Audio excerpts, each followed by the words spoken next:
activities, and we think he has a lot of experience and knowledge that he can share with us in this very newly developed field. So we will, start by zoom out question, and then gradually we'll get into the more practical aspects.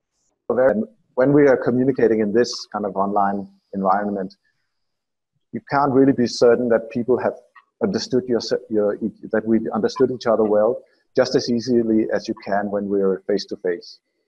But already I can see that you're quite experienced, because you are giving me cues all the time, whether you understand me or not, with your mirroring my body language, right? So I can see all the time that you're catching up quite well. But the responses you're giving me right now is not what I see when I work with managers and leadership teams. They usually enter a session like this being very passive, so they sit like this and watch. And so they are all the time not aligning themselves. They are leaving room for a lot of misunderstandings because they are not giving each other instant body language feedback. So if we are talking about leadership, if we are talking about people connecting with one another, then the medium has to be a connecting one, okay? So it's not very logical for me to either to learn or to teach someone how to connect via one-way communication, that I lecture and you only listen, okay? So it doesn't walk the talk. And if I understand correctly, what you were looking for and also succeeded in, building something that walks the talk, because there are a lot of interactions in the programs that you are working with the managers. There is a lot of activities and a lot of energy and so forth that they would learn here and then would kind of copy paste or work with their teams back home in the way you worked with them. Yeah, certainly. And I think the key metaphor or image to convey is that my perspective on learning and certainly on learning leadership and collaboration is that it should remind you more of how work progresses more than how classical teaching progresses. People who are all very engaged, all very active, having a lot of dialogues, being capable of being critical, but also being creative together. And that is really the metaphor I want to have in your mind of how to learn leadership and collaboration. So you're saying something about one of the principles that guides you is that since we are in peer learning, then the visibility of the gallery view, where we are all the same, is as important as well.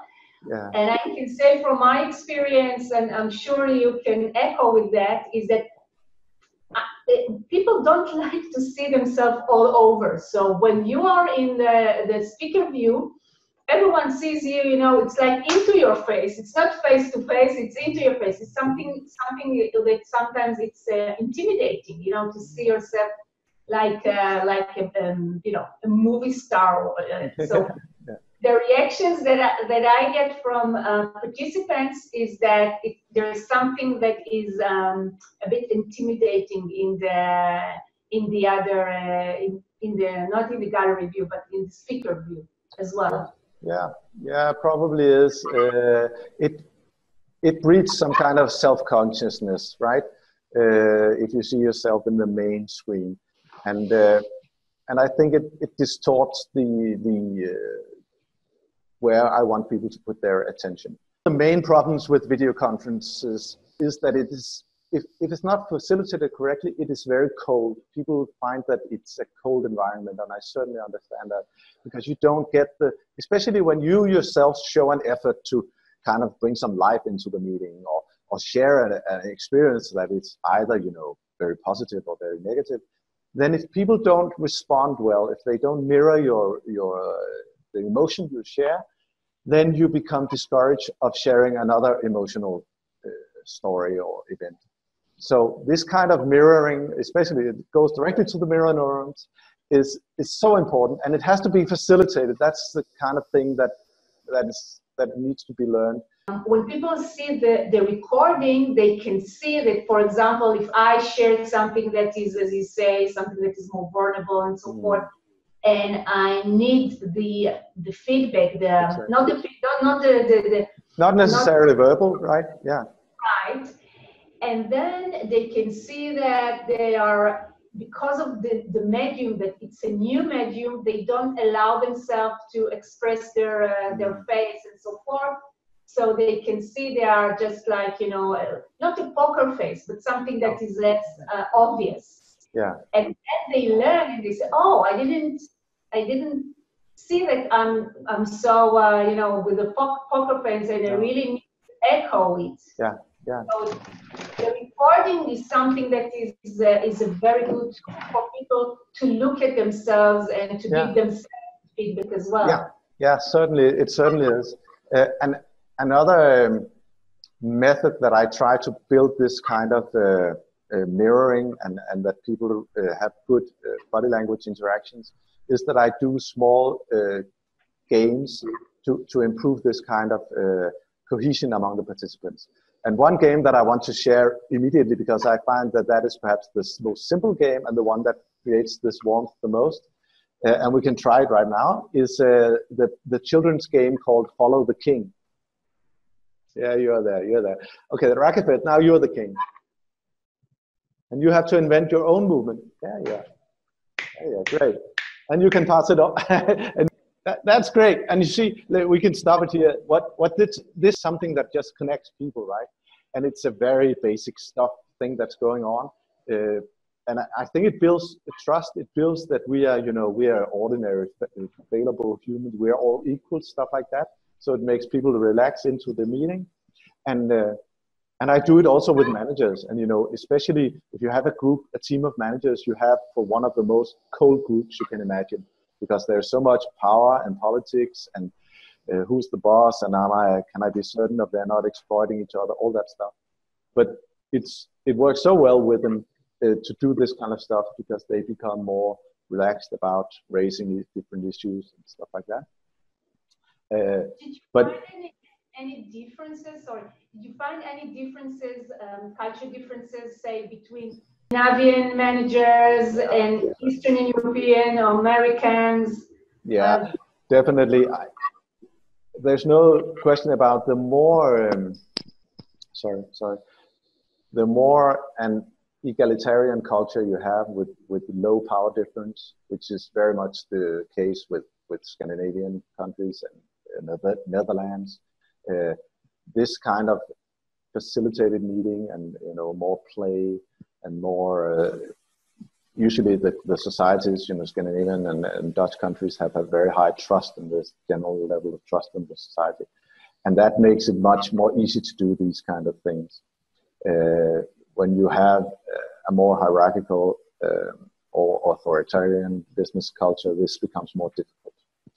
But I also find that I, as a facilitator, if I am approved by the participants as a person that they can trust, I have, you know, I come from Henley Business School, they can see, oh, this is a professional guy, can sometimes overcome these difficulties. But I find that the main differences are that people in an authoritarian business culture have a lot of difficulties with bringing up critique against if there is a person in charge who has something that they disagree with, that can be very difficult to facilitate, you know, critique of the person in power. And that is perhaps the main difficulty with this kind of work also. You have to really work on a lot of trust in order to get any kind of disagreement or critique of the choices or decisions, statements from people higher in the hierarchy. Unfortunately, a lot of people also have because of they have been forced to work online, they have found a way for it to make it work without video. So what I find is that most people have chosen to turn the video cameras off and then just meet, with the sound, and then watching PowerPoint slides. There is a lot that you lose. You lose the ability to address conflict and disagreements on interest, and so people just don't address that at all. They kind of say, okay, we meet in teleconference, and we watch the PowerPoints, and we come with a few questions, and then we just sit back and watch. I think there are two main reasons why people would not like their camera to be on. One is that if the camera is off, even though we might be looking at the same PowerPoint, I can do at least 3 other stuff in parallel. Exactly. And you wouldn't know. So exactly. And the other is that employees might find the camera intrusive. Okay, it's I'm the manager. I'm spying on you, so to speak. So it's much more intrusive than only having the voice. And so if it's not a must, if it's not something that you say, guys, today we're all with cameras on and so forth, and give a rationale, then the first option will be without camera. Yeah, I totally agree. And I certainly understand that people turn it off, especially if the meeting consists mainly of a PowerPoint presentation and some information giving. But the way I work with leadership development and also teach collaboration in video conference is that you shouldn't spend much time on PowerPoints. If you have something that you want people to watch, then record it on video and send it out before meeting, and spend time meeting on interaction, on dialogue, discussion, critique, raising different issues. That is much more rewarding and much more relevant to meet. If you have this kind of one-way interaction, then record it on video. And then say, watch it before we meet, then we spend 10 minutes meeting for questions, whatever. But I encourage longer meetings and then for discussions and interaction. And then you need video. Then you need to be able to watch, are we in agreement? Do we have issues here? What people especially fail to achieve when doing online collaboration is that they don't get commitment to decisions. They meet showing PowerPoints or present stuff, and then they say, now we all go and do this. And everybody say, yes, yes, yes, yes, yes, right? And there's no commitment in that kind of work. You have to have a lot of interaction. You have to be able to raise concerns about, is this feasible? Is this realistic? Is this the right way? And then you can build commitment, right? And that's also very much the question when the context is that of learning instead of collaboration. In order for people to learn, they have to internalize it. They have to talk and think about will this work for me? How can I apply it? And that requires a lot of interaction, not a presentation, right? Yeah, please. What I say will be, this is something also that happens a lot, because unless we are agreeing on, fingers ahead, we will have to interrupt each other in order to have some of spontaneous things as well. But what would you say is the most surprising thing for them meeting, in video conference? Yeah. What would be their biggest surprise, and what will be the value added that they get from this kind of program? Well, that is certainly, a lot of my participants have, of course, met in video conference before. Many of them have deselected video because they found out that it didn't work and it made the meeting go slow and stuff. But when they experience this kind of facilitated online meetings for both training and collaboration, what they think is most surprising is how intense and engaging it can be when you have this shifts between plenary sessions and small breakout sessions where you talk in pairs and couples, and back in plenary, out in breakout, all the time back and forth. That the engagement and the personal, interaction is at so high a level. And then also how much trust and connection they build with some of the other participants. Because when you sit in a plenary session with 10 or 20 people, of course you don't build that much trust. But then you go out in a breakout with another person or 2 other people, and suddenly it becomes very, very personal. You talk about yourself and the other, and you listen a lot. And all my participants say that they are so amazed at how quickly and how personal the dialogues become in those brief breakouts. Even though it's people they haven't met before and they sit on the other side of the world, it's suddenly they are talking about themselves, they're talking about personal stuff, hearing stories from the others, and that really surprises them. And that requires these facilitated sessions. So it wouldn't happen if I just told people, okay, watch the video and then meet in video conference and try to talk about yourself. I mean, then they wouldn't get there. It helps a lot that it's facilitated by a professional who knows, facilitation techniques and can go. Of course, I have to be a role model in, showing the body language and exposing myself, and then they follow along and do the same in breakouts. Yeah. A lot of companies have, teleconference setups in their offices where they can go in as a group and watch a video screen and have teleconferences in that manner. And what I recommend and what I read from others is that you should absolutely try to abolish people being on the same webcam. So as soon as you are more people, every person should have their own webcam.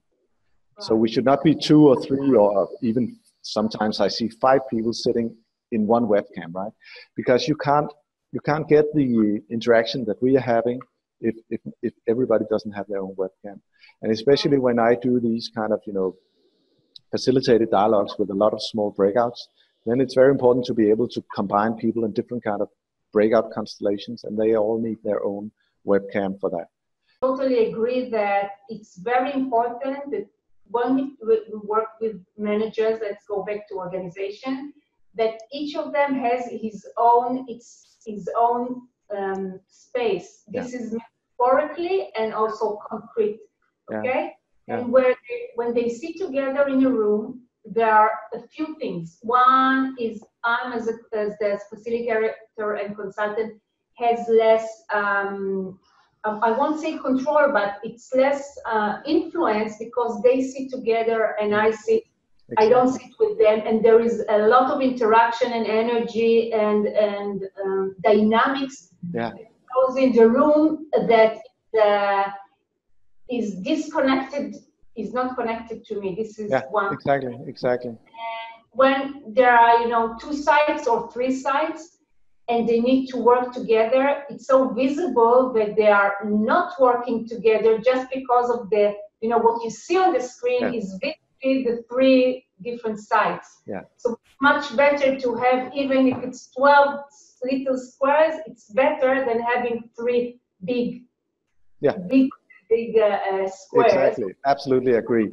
Yeah, and a lot of organizations, they have these rooms built for people to sit in the same room on a video conference, and it just impedes the collaboration. So it's they're struggling with that. I want to ask you, as one of the more summary questions, what is the difference in the experience, if any, for you as facilitating in a physical room versus the online? What would be the main change of experience? Well, yeah, it's a big difference. It's unfortunately it's not as satisfying to facilitate it online as it is in an offline or classroom setting. And that is because I can't feel the room in the same way that I can feel the room when I'm with people. Usually I get a lot of feedback from the room, from just sensing the interactions. And a lot of that happens in the breakout rooms. And so if I want to feel what's going on among the participants, I have to enter the breakout rooms. And I do that also, but I find that I often disturb the process a lot when doing that. It's like walking into walking very close to people. So they stop when I enter their breakout room. And so I tend to stay back, and then I don't get the same amount of feedback, and that's not as satisfying for me personally. I would say that it's amazing how the experience that we have is very, it's echoing what Lars is saying. We agree with a lot of the things that you are saying, and it's it gives me some thoughts about, you know, people are people are people, and the fact that it's a tool that really serves global teams mostly, echoes with the you know, this notion that people are people. They have the same needs and the same you know, the same needs. And how can we work with it in a way that even the screen will not be as will not be intrusive as it is still. Yeah. And it was great. It was great hearing and learning from your experience as well. I'm also very appreciative of you showing the level of understanding to me that I experience here, because who's going for that deep emotional connection and interaction that you also have. I think we have a lot to share with the business world at large, and people collaborating online by putting into words what this emotional psychological thing is about. And it's been great talking to you.